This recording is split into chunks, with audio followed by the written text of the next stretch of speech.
Hello everyone, we are back with another webinar, and today we have Kamil Kisiela talking about GraphQL and Apollo Stack. So before we start, I'd like to introduce our co-host Wasim Chigam. Hi guys. Hi Wasim. Hello. How are you doing? Great.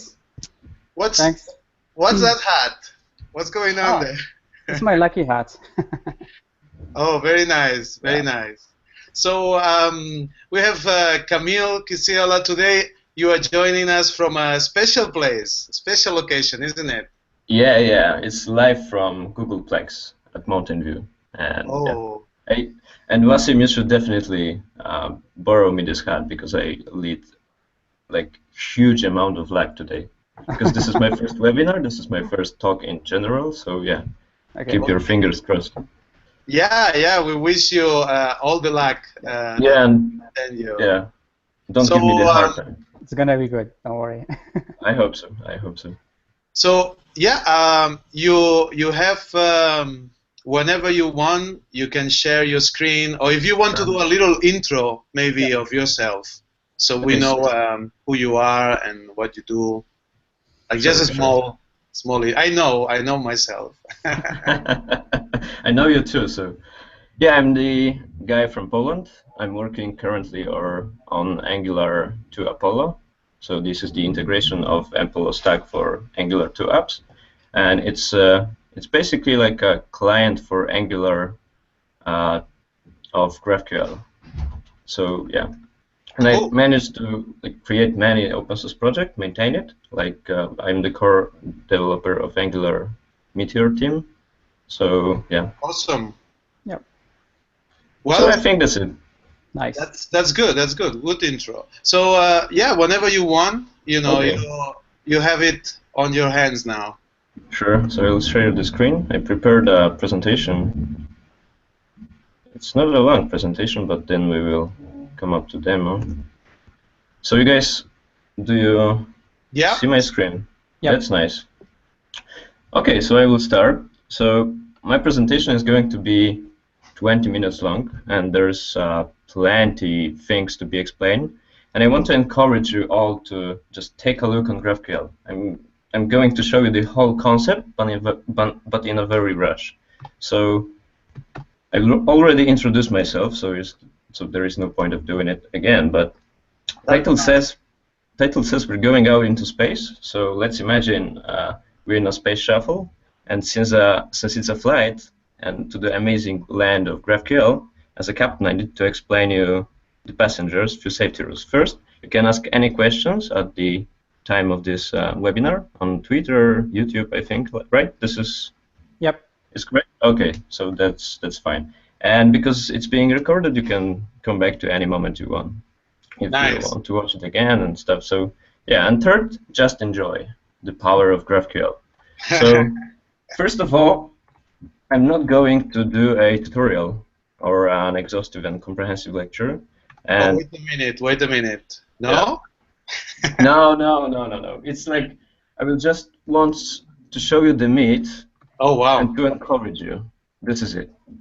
That's the thing. And if you want to learn something about Angular to Apollo, the implementation and integration, you can catch me on the Slack channel, on the GitHub, anytime you want, at any place, anything. So we will share these links on the page. Oh, so that's nice. And I think I will go to the next slide. So yep. This is the GraphQL. As you can see, this is a graph, and it's cool, which is very important. And yeah, so the first question is, what is GraphQL? So yeah, nobody knows. Yeah, this is why I came here. So yeah, I think I'm the proper guy to say stuff about GraphQL right now. So it's a data query language. It's very important to know that it's not a protocol. It's just a spec. And Facebook invented it in 2012, but the project in general was open sourced in May in 2015. So the next question would be why? So why Facebook invented GraphQL? it was invented during the move from Facebook HTML5 driven mobile application to be purely native one. So they need to solve few problems, and basically REST API wasn't enough. So interesting. first problem was not to overload the network, because it's the most important thing on the mobile. So they tried to avoid using multiple round trips to stop hitting the server with unnecessary questions, which is important to know. And they also had to manage the API to be working with multiple versions of the same app. So let's say some of them require different data structure and different fields than the other ones. So it created a problem with overfetched data. And now imagine you would have to support all the major platforms, like Facebook does. And it's a nightmare, I think. You should guys definitely think about it the same way. So with GraphQL, you're cutting the relation between client and a server, and because of this, because the client is no longer so dependent on the server, you don't need to keep rewriting the backend on each client side change. And the other reason is that REST API is weakly typed. When with GraphQL, you have strong types, just like in the TypeScript, so it's familiar to Angular community because we're using it. So this gives you the opportunity to validate queries, even on the client side and also on the server side, before hitting the actual fetching the data, this database and stuff. Yeah, I have a comment. Yeah. So for the REST API, you are saying that you mainly depend on the on the documentation that is publicly available. Yeah. I also have about documentation. Yeah, it's a good question of you. So yeah, I will talk about it. GraphQL is self-documented. So when you write API, GraphQL structure and stuff, it also brings you the documentation. So with REST API, you have to write it by your own, besides the actual implementation of API. But with GraphQL, you have it just like that. It's working when you're writing the code. Nice. So that's the way how GraphQL works, and why this is so important to know and so powerful. And this is because the introspection system. You get you can look up the types you defined in a query, even without going to the actual source. So you can just ask the GraphQL server to give you the whole information. And this way you can write tools like GraphQL, which I will explain later, and validation inside your IDE. So it gives you the same ability like the TypeScript does. So I think it's pretty cool. So for example, so that means that if we have different teams working on a GraphQL server, all the teams will have access to this information at the time that it's being built. Yeah, this is how it works. Yeah. Cool. So Kamil, you talked about the client and the server sharing type information. So is that possible like with TypeScript? Can you share types between client and server? Okay, great. It's like when you there was a talk in Meteor at one of the Meteor nights about GraphQL, or I think there was an event specific for GraphQL, and there was a guy who, we talked with Yuri about it. There was a guy that did something with not to the TypeScript port, because he needed to write a script in a Swift, and in Swift you need to expose the types. Okay. And to do this, he had to create some tool. And this is the example, and I encourage people of Angular community to create something the same, but for TypeScript. It would be much more easier to develop, and it will increase even your developer experience. Awesome. So this is nice. I think this is pretty cool, and this is the very beginning of the GraphQL coolness. So let's go. Sit your belts. We're going to the next question, and the next question is, where is a place for GraphQL? I talked about all the features, the origin of GraphQL, but let's now check where it lives. So basically, it's a bridge between front-end and a back-end. But to be more specific, it's a way of communication between client and your data sources. And in GraphQL world, an app and a server are totally independent from each other.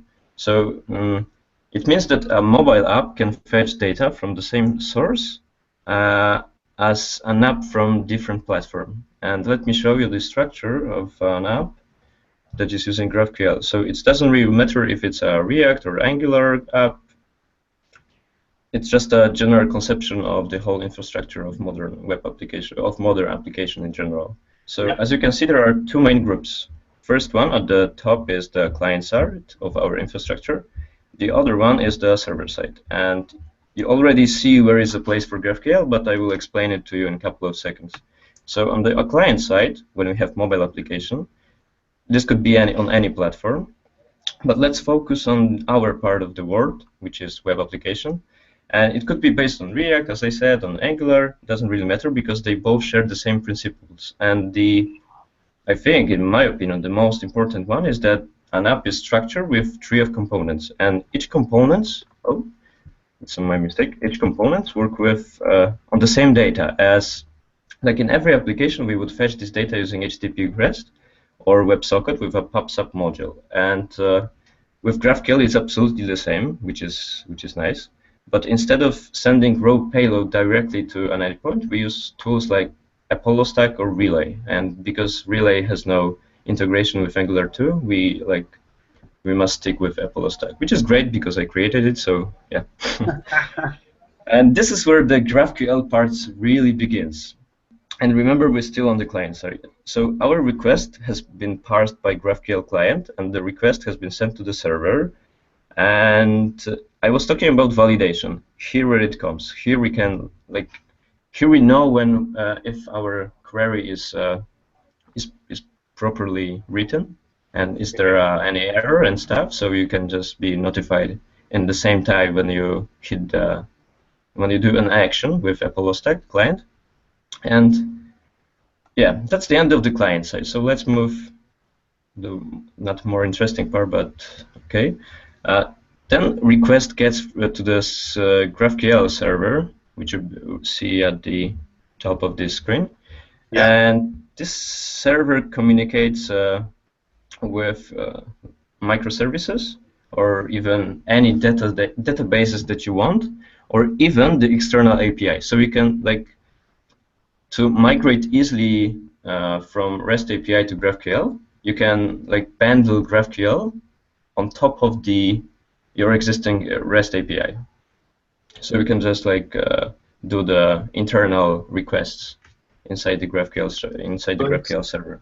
It's working like an integrator. Yeah, definitely. Yeah, and even if you will use something like data loader, it will manage to get if you hit the server and you an app with REST API, you get bunch of requests, and they request over there are so many the same requests, and with data loader you can avoid this. You can do one request, and then if there is a request with the same data, with the same payload to the same endpoint, since there was an already on request the same, you can avoid doing multiple trips. So it's pretty nice with data loader. So I see. And it's yeah. So I think that's it. And very good. The very important thing to know that GraphQL by itself is not the data source, which is very important. And I think this is probably the most confusing thing about GraphQL to most people that are not familiar with it. So yeah, and it's a data query language, I mentioned it before, that communicates with data sources to get the data and send it back to the client. And I think this is the real power of GraphQL. And as you can see, a mobile app, neither a web app, know about their data sources. It means that all they know is how to fetch data from GraphQL. And since they both are using GraphQL, they share the same endpoint, which is also very important because it allows you to scale easily because the client side and server side is decoupled from each other. Right. So okay. I have a question. So sure. Do you see like GraphQL as a replacement to REST protocol? Yeah, definitely. But only in the mobile application, I think, because I'm familiar with with web application and mobile also. I think this is the origin of GraphQL is to put it in mobile apps. But imagine one component, or maybe not. Imagine I will show it in my demo, but to just close this topic. Imagine that your app with Angular, we have currently HTTP service. We fetch data from REST endpoint, and we get like one point that shares the state with other components, like many components. With GraphQL, you can do you can avoid using this, and you can make the components to be self-contained. So each component can fetch their own data. The only thing they need, like 2 fields or 4 fields, not the whole bunch of data you don't really need. So it's pretty cool. And I show it to you that it happens in just one request, and this is amazing. This is what Apollo did, and this is what I implemented in Angular to Apollo. So we can now move to the, or if you have any questions. No, that's fine. Okay, so we can move. I told you how it works, when it lives, but how it looks. So this is the next question. How does GraphQL looks like? And let's take an example. You have a query that tries to fetch an object called me and a field with a name. So it's like a hello world of the GraphQL. So, and you please try to guess what the result could be with this. Any guess? It looks like this. It's basically the same structure. It's the plain JSON object, which is very important. But yeah, I think enough of talking. Let's move into the more interesting part, the real meat, I promised at the very beginning. So I have a demo prepared. This is a clone of Instagram. Let me just close all the... Nice. Okay. So this is a clone of Instagram. Let me just close those typing errors. Oh, and as you can see, there are 2 main components. It's here. This is the profile informations. And the other one is here. This is a list of pictures. It's working like you can +1 it, dislike, stuff like that. But how to achieve this with GraphQL? Let me just show you how the data looks like. So yeah, let me introduce you to GraphQL, which is an IDE, in browser IDE, that to explore GraphQL in the interactive way. And about introspection, Wasim, you was talking something and you asked questions, so let me show you how it really works. So because GraphQL is self-documented, you can look up what data, what types do this contain. So we have like me, which is currently logged in user. It's a type of user, so click here and just create one simple query. So we need to get me, which is currently logged in user. Then we want to fetch the, let's say, first name, and we hit play. And this is the data, which is pretty cool. And this is the same data that actually lives in this app I showed you. So let me think what to show you next. Okay, so we have here feed of the feed contains the photos, list of photos. So how to fetch them? It's simple. We can go to the feed. Let me show it. Oh, it takes 2 arguments. So let me show you. Let's just go with a limit. Take 3, only 3, okay. And then what to get? As you can see, we need picture, data, number of likes, and the state, if we liked it or not. So as you can see here, we can get date created at. We can get likes. We can get liked, which is the state. When we press hit, we receive something like this. Oh, and I also need to take the URL of this photo. And as you can see, it's like this. It's simple.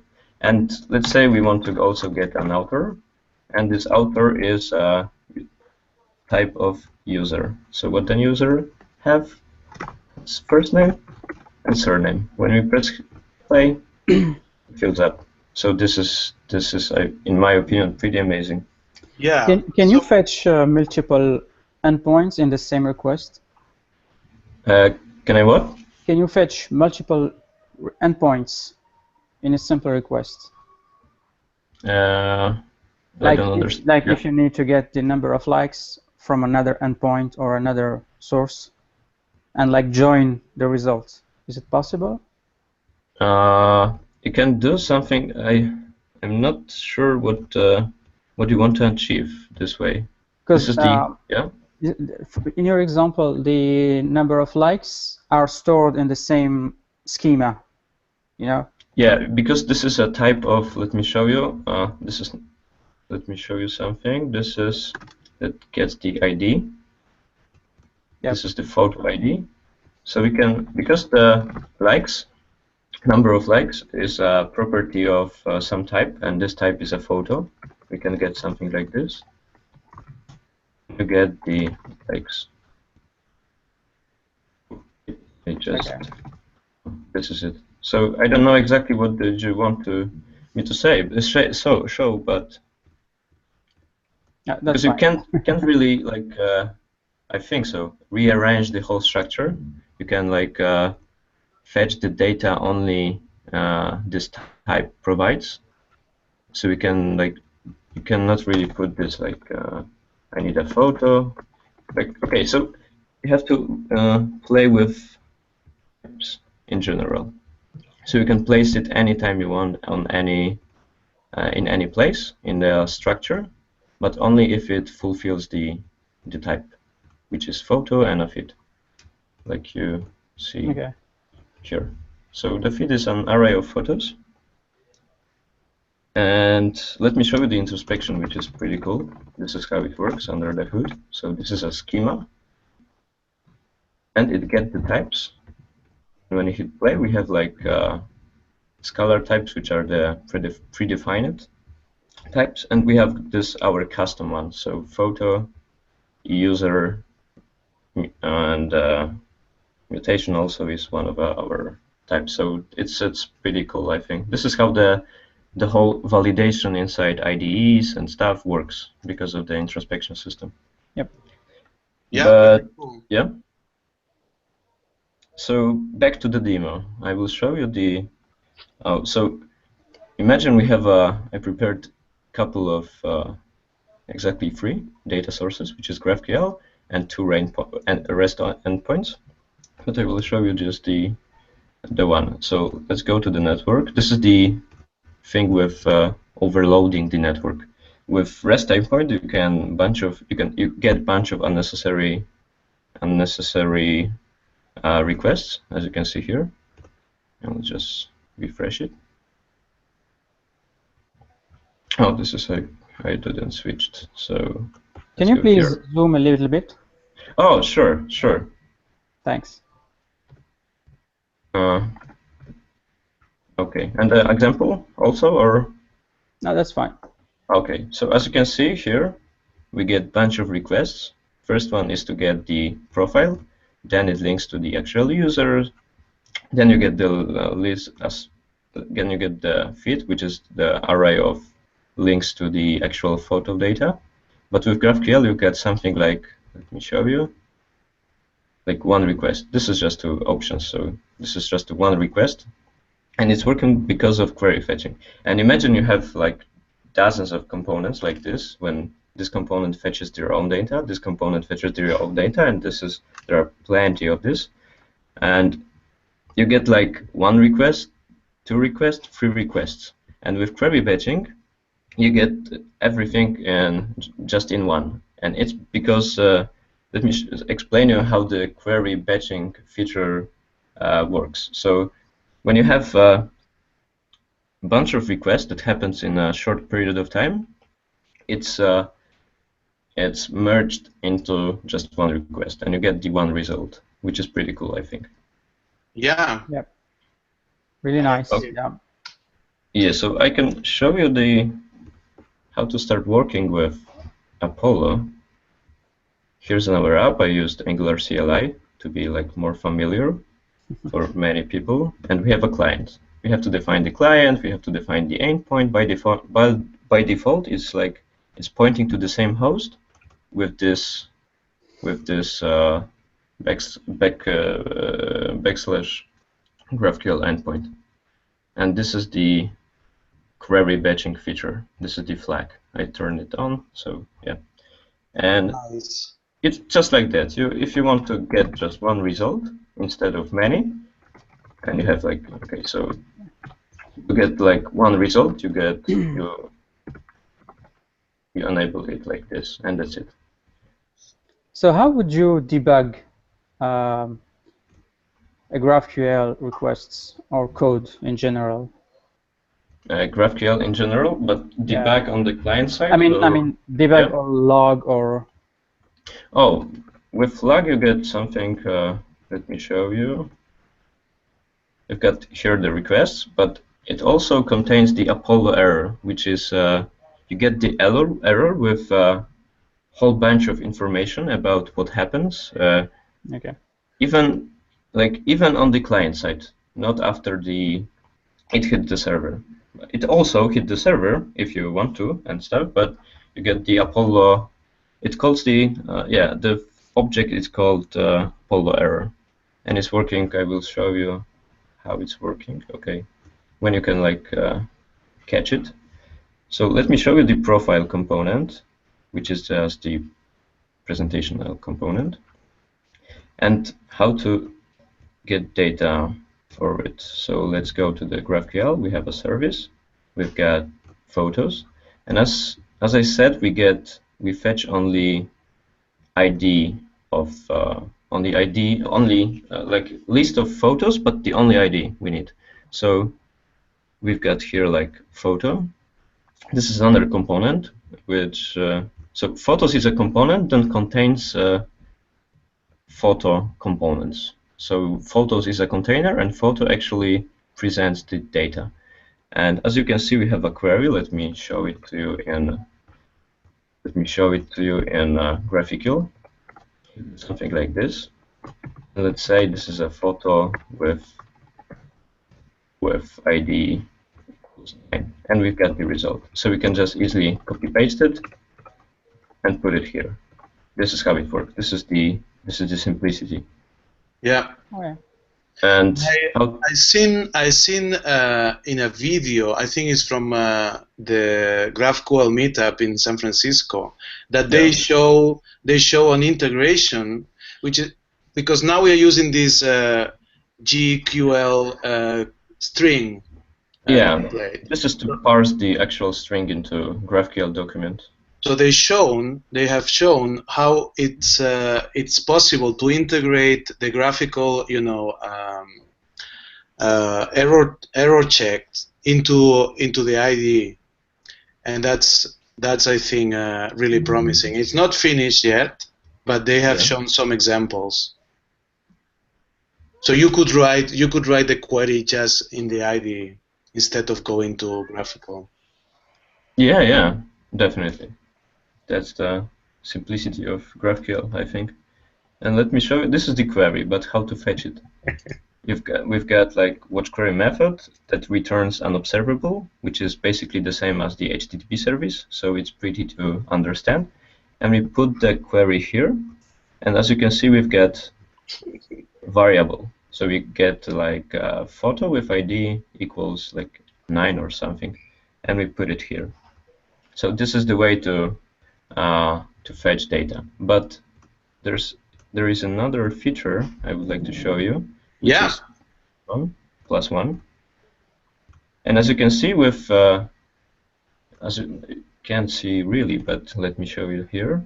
As you can see, we to +1 we make request, which is a post, just to update the data. So this is like everybody knows it. So let's move to the GraphQL. And with GraphQL, those kinds of requests that mutate the data, we call it mutation. So here is an example. We've got mutation. This is the name for Apollo client. We've got mutation that is called like photo. Actually, this mutation lives on the server also. So yeah, it's a match. And we put them like, this is not important, but just the information we need to provide to the actual resolver in the GraphQL server, just to know what photo was liked and stuff like this. And in return, we get photo object. So imagine you can we mutate the data, so the likes are increased, and in the result we've got the actual result, the current state of this photo, which is. So in one request you pass the parameters that you need, and then you also get the results, like if you did 2 requests in there. Yeah, but this is the one request because you do the post and then it comes back. But yeah, I see your point. This is because you want the users of your app to be very happy, and this is why you providing some optimistic UI. You want to update query immediately after it happens. Yep. And this is the way we call mutation in Apollo. You just simply call mutation method with an options, and here exactly like with the query, you get the like mutation, which is that mutation I showed you, those variables that are passed through these arguments, and this is the part Gerard talked about. This is the update queries. It makes it's not like optimistic UI, because Apollo also handles the optimistic UI, but it's update queries. And so imagine you have this subscription. This observable is being subscribed here with the async pipe, and this update query function as you can see, it gets the result from this mutation. So we can see it here. This is the object you get in result, and it assigns it to the actual data in the client side. So when this mutation resolves, this is being updated. So we get like immediately the result visible on your UI. So I think it's pretty cool. It's using a reactive approach with observables, and it's already. So if it was to get more results, like if it was a WebSocket, there will be a chance to get another update, and it will work the same way. Yeah, exactly. There are plenty of features like, you can even prefetch the data. It's important because imagine you have, this is pretty cool, I think you guys would love it. Imagine you have here like a link to the comments.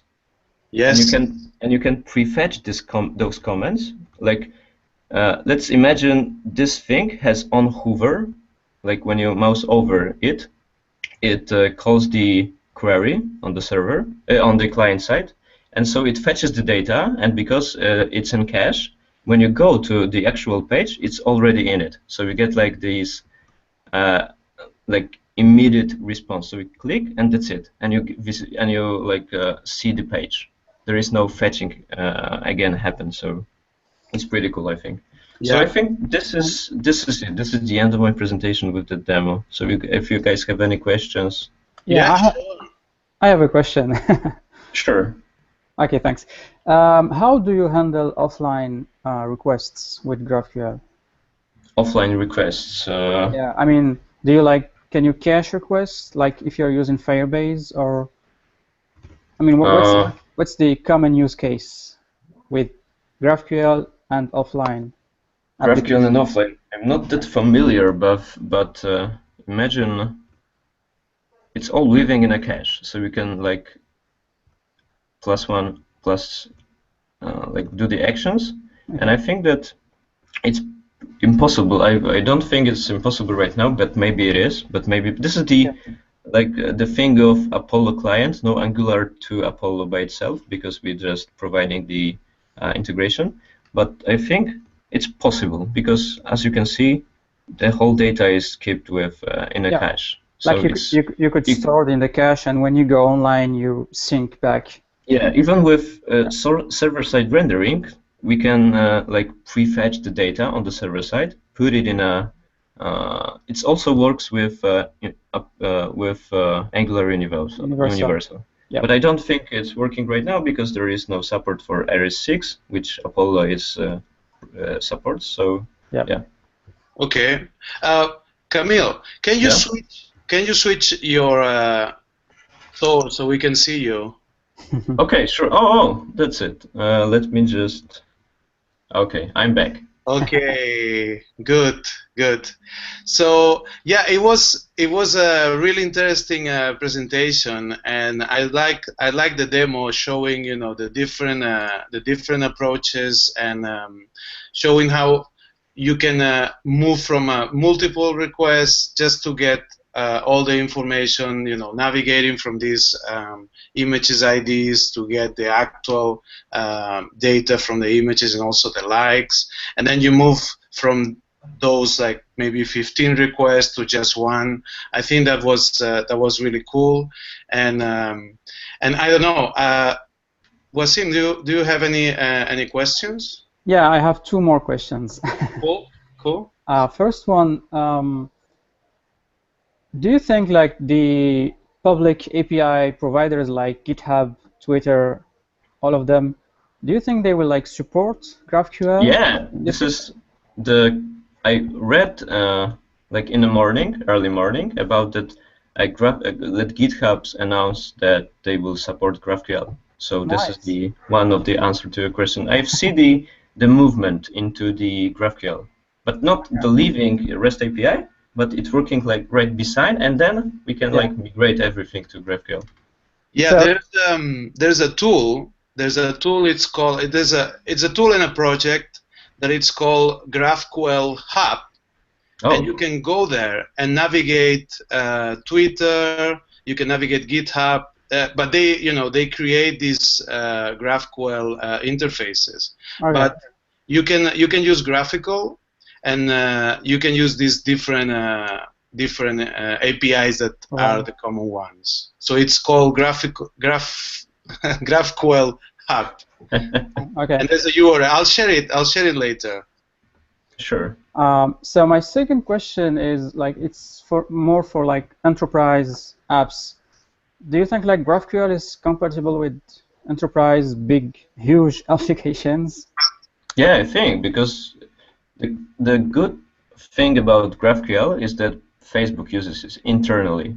So if it's worked for huge companies like Facebook, so I think it also works for the like smaller ones. But yeah, I think this is the opportunity to enterprise to join the GraphQL community, because as you could see, there is no like overfetching and stuff, and you can like share the same endpoint. There is no versioning because you can fetch data you want inside one. But the only problem I can see is like you need to have a GraphQL server. Like you need to have an implementation for this. Yeah, this is But this server is compatible with all the platforms. So if you have like mobile app on Android, it can be like connected with each other because there is just one endpoint that rules them all. So that's the point. And I saw that one comment on AngularZone Meetup page. It was about GraphQL subscription, and this is the way to like get the real-time thing going on in GraphQL. And my friend of mine is right somewhere. He is working on the implementation for Angular for Apollo, and it's already up in one of the repositories, so you can like. Are you talking about Uri? No. This is David. David is friend of mine, and Yuri, and he Another one, yeah. He did 2 pull requests, and the stuff is amazing. So I recommend. It's going there, so there's a bright future with for GraphQL, I think. Yeah, I think so. Yeah. Very nice. So we will wrap up now. Thank you very much, for preparing this awesome content and also the demo. Thank you. I wasn't expecting, so much good stuff, but you did really great, and I'm really happy that we organized this webinar.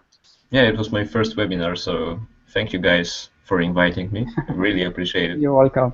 It was a pleasure.